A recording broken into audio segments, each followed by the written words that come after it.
11 তারিখ সন্ধ্যে 6টা পর্যন্ত সবাইকে খেলতে দিন, বাকি দুদিন কেন্দ্রীয় বাহিনী খেলবে। সিআরপিএফ, সিআইএসএফ, বিএসএফ এদিক ওদিক করলে যা হওয়ার সেটাই হবে। কেন্দ্রীয় বাহিনী খেলবে বলে হুঁশিয়ারি দিলেন এবারে শুভেন্দু অধিকারী। শনিবার কৃষ্ণনগর লোকসভা কেন্দ্রের পলাশীপাড়ায় বিজেপির বিজয় সংকল্প সভা ছিল, আর সেই সভায় উপস্থিত হন বিরোধী দলনেতা শুভেন্দু অধিকারী। মঞ্চ থেকে তৃণমূলকে হুঁশিয়ারি দিয়ে বলেন, 11 তারিখে সন্ধ্যে 6টার প্রচার শেষ হলে যে বুথে জমায়েত করবে সেখানে বাইক বাহিনী ঘুরবে, শুধু আমার কাছে মেসেজ দেবেন। কলকাতাতে সেন্ট্রাল ফোর্স কন্ট্রোল রুম খুলেছে, এখানে পর্যাপ্ত প্যারামিলিটারি আসছে। পার বুথে 6 জন সিআরপিএফ, প্রত্যেক বুথে ওয়েব ক্যামেরা চালু থাকবে। দিল্লি থেকে ইলেকশন কমিশন দেখবে, যে বুথে ক্যামেরার তার খুলবে মুখ ঘুরিয়ে দেবে, শুধু অভিযোগ করবেন। ওই সময়কার ফুটেজ যদি দিতে না পারে ওই বুথে রিপোল হবে। ইলেকশন কমিশন বলে দিয়েছে কথা, একদম মাথা নাড়তে দেব না। 11 তারিখ সন্ধ্যে 6টা পর্যন্ত সবাইকে খেলতে দিন, বাকি দুদিন কেন্দ্রীয় বাহিনী খেলবে। সমস্ত নেতৃত্বকে আমরা বড় মালার ব্যাকেট দিয়ে সিআরপিএফ, সিআইএসএফ, বিএসএফ এদিক ওদিক যা করবেন, এদিক ওদিক করলে যা হওয়ার তো সেটাই হবে, তাই সাবধান থাকতে হবে। শুনুন কি হিন্ট দিলেন শুভেন্দু অধিকারী। 11 তারিখে সন্ধ্যা 6টায় প্রচার শেষ হলে যে বুথে জমায়েত করবে, যেখানে বাইক বাহিনী ঘুরবে, শুধু আমার কাছে মেসেজ দেবেন। কলকাতাতে সেন্ট্রাল ফোর্স কন্ট্রোল রুম খুলেছে, এখানে পর্যাপ্ত প্যারামিলিটারি আসছে। পার বুথে 6 জন সিএপিএফ, প্রত্যেক বুথে চালু থাকবে ওয়েব ক্যামেরা, দিল্লি থেকে দেখবে ইলেকশন কমিশন। যে বুথে তার খুলবে ক্যামেরার, ফোম মেরে দেবে, মুখ ঘুরিয়ে দেবে, শুধু কমপ্লেন করবেন। ওই সময়কার যদি ফুটেজ দিতে না পারে রিপোল হবে ওই বুথে, ইলেকশন কমিশন বলে দিয়েছে। একদম মাথা নড়াতে দেব না। 11 তারিখ সন্ধ্যে 6টা পর্যন্ত সবাই খেলতে দেন, বাকি দুদিন কেন্দ্রীয় বাহিনী খেলবে। সিআরপিএফ, সিআইএসএফ, বিএসএফ নিজের ভোট নিজে দেবেন, পছন্দের ভোট দেবেন। এদিক ওদিক করলে যা করার সেটাই হবে, তাই সাবধান থাকতে হবে। সবাই জোট বেঁধে থাকবেন। মোদিজি বলেছে আরো 3 কোটি বাড়ি দেব। মোদিজি বলেছে আমি নলে জল দিয়েছি, এবার রান্নাঘর পর্যন্ত নলবাহিত রান্নার গ্যাস পাঠাবো। একই সঙ্গে তিনি বলেন, চাপড়ার গুন্ডামি বন্ধ করব। জবের শেখ সাবধান, আপনার থেকেও বড় গুন্ডা কেষ্টমণ্ডল তিহার জেলে রয়েছেন। আর্নার থেকেও বড় মাতব্বরের নাম শেখ শাহজাহান। আমার চামড়া বলেছিল, এখন ওর চামড়াই উঠে গেছে। ভোট হবে, সবাই নিজের পছন্দের লোককে ভোট দেবেন, কেউ জানতে পারবে না। সব দলের পতাকা থাকবে। কেন মুসলমান এলাকায় আমি ঢুকতে পারবো না? পঞ্চায়েতের মতো করতে দেব না, ছাপ্পা মারতে দেব না। এখানকার আইসি ভাবছেন যে পঞ্চায়েতের মতো ভোট হবে। কি বলেছেন শুভেন্দু অধিকারী, শুনবো। চাপড়ার গুন্ডামি বন্ধ করব। যদি তৃণমূলের কেউ লাইভ শুনে থাকেন, জবের শেখ সাবধান, আপনার থেকেও বড় গুন্ডার নাম কেষ্টমণ্ডল তিহারের জেলে।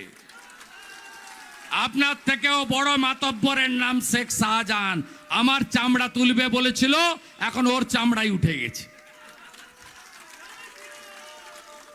ভোট হবে, সবাই নিজের পছন্দের লোককে গোপনে ভোট দেবে, কেউ জানতে পারবে না।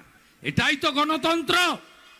সব দলের পতাকা থাকবে, সবাই মিটিং মিছিল করবে। সব এলাকা, কেন মুসলমান এলাকায় আমি ঢুকতে পারবো না?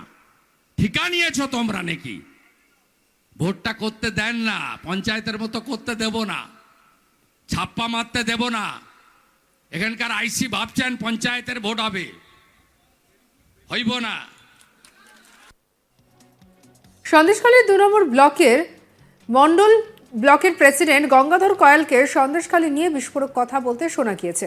যদিও এই ভাইরাল ভিডিওর সত্যতা যাচাই করেনি আজতাক বাংলা। নদিয়ার নবদ্বীপে বিজেপি প্রার্থী জগন্নাথ সরকারকে সমর্থনে প্রচারে এসে সাংবাদিকদের মুখোমুখি হয়েছিলেন শুভেন্দু অধিকারী। তিনি বলেন, এটা পুরোটাই কয়লা ভাইপো করেছে। কয়লা ভাইপো, আইপ্যাক, প্রতীক জৈন এবং তমাল মিলে এটা করেছে, কিন্তু খাবে না। গঙ্গাধর কয়াল ইতিমধ্যে সিবিআই ডিরেক্টরকে মিলে লিখিতভাবে অভিযোগ জানিয়েছেন।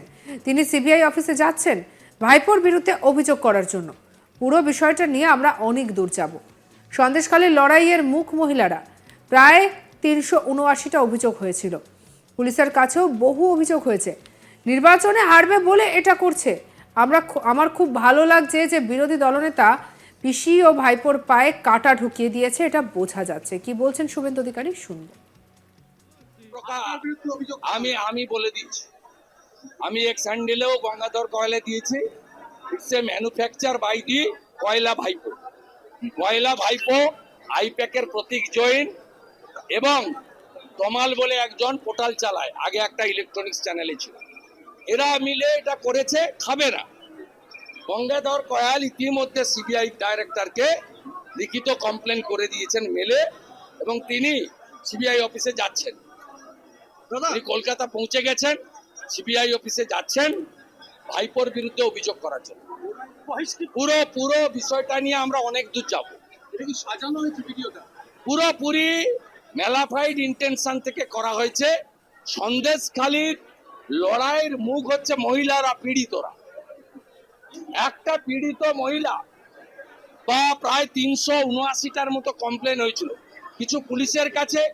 পরে আইনজীবী প্রিয়াঙ্কা টেবরিয়ালের নেতৃত্বে যে টিম গেছিল, হাইকোর্টের টিম, তাদের কাছে, পুলিশের কাছেও বহু অভিযোগ হয়েছে। এবং তৃণমূল দাবি করেছে যে 239টা জমি তারা ফেরত করিয়েছে। পুলিশ নিজে 3টে রেপ এবং মলেস্টেশনের এফআইআর ট্রিট করেছে। তাহলে সব কি মিথ্যা? এটা নির্বাচনে হারবে বলে এই জিনিস করেছে। আর আমার খুব ভালো লাগছে, এই রাজ্যের বিরোধী দলনেতা পিসি আর ভাইপোর দুজনের পায়ে দুটো বড় কাঁটা ঢুকিয়ে দিয়েছে, এটা বোঝা যাচ্ছে। তা দিন দিন করে নাচছে, আরো নাচাবো। আর পিসিকে প্রাক্তন করব। আর ওই আলালের দুলাল কয়লা খায়, বালি খায়, গরু পাচার করে, মদের বোতল থেকে টাকা তোলে, চাকরি বিক্রি করেছে, ওকে জেলে পুরবো বলে জেলে পুরবো। উপস্থিত সমস্ত নেতৃত্বকে আমরা বড় মালার প্যাকেট দিয়ে মণ্ডলের যুব সভাপতিরা তারা বরণ করবেন, একটা মোমেন্ট তুলে দেবে। 11 তারিখ সন্ধ্যে 6টা পর্যন্ত সবাইকে খেলতে দিন, বাকি দুদিন কেন্দ্রীয় বাহিনী খেলবে। সিআরপিএফ, সিআইএসএফ, বিএসএফ এই ভাষাতেই কটাক্ষ করলেন শুভেন্দু অধিকারী। আর অন্যান্য খবরের জন্য সঙ্গে রাখুন আজ তাক বাংলাকে, সাবস্ক্রাইব করে নিন।